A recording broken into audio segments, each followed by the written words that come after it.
একটা গ্রুপ 7 জন তরুণ, তাদের মধ্যে একজনকে বলা হয় লিডার, কিন্তু তার দায়িত্ব শুধু সিদ্ধান্ত নেওয়া নয়, বরং 6 জনের কান্না চুপ করে শোনা, তাদের ভয় ঢেকে রাখা, আর দরজার ওপাশে যখন পুরো দুনিয়া দাঁড়িয়ে থাকে তখন সে সামনে দাঁড়িয়ে বাকিদের আগলে রাখে।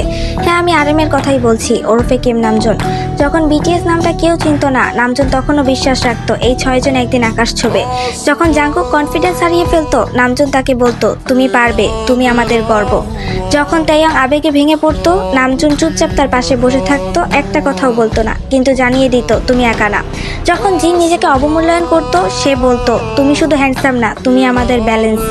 যখন ইয়ঙ্গি নিজের দুঃখ গানে ঢেলে দিত, নামজুন তাকে বলতো তোমার ব্যথা আমরা আমাদের শক্তি বানাবো।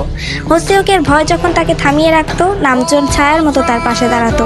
আর জিমিনের চোখে যখন অশ্রু আসতো, নামজুন এক ভাইয়ের মতো তার পাশে গিয়ে তার হাত ধরতো। সে কখনো নিজের কষ্টগুলো দেখায়নি, কারণ তার কাছে লিডারশিপ মানে সবার আগে নিজেকে নয়, বাকিদের গুরুত্ব দেওয়া। নামজুন শুধু লিডার না, সে 6টা হৃদয়ের গার্ডিয়ান। তার সেই নিঃশব্দ নেতৃত্ব আমাদের শিখিয়েছে আলোর নিচেও একজন মানুষ থাকে যার নিজেরও আলোর দরকার। সে বিটিএস এর লিডার না, সে বিটিএস এর ভিত।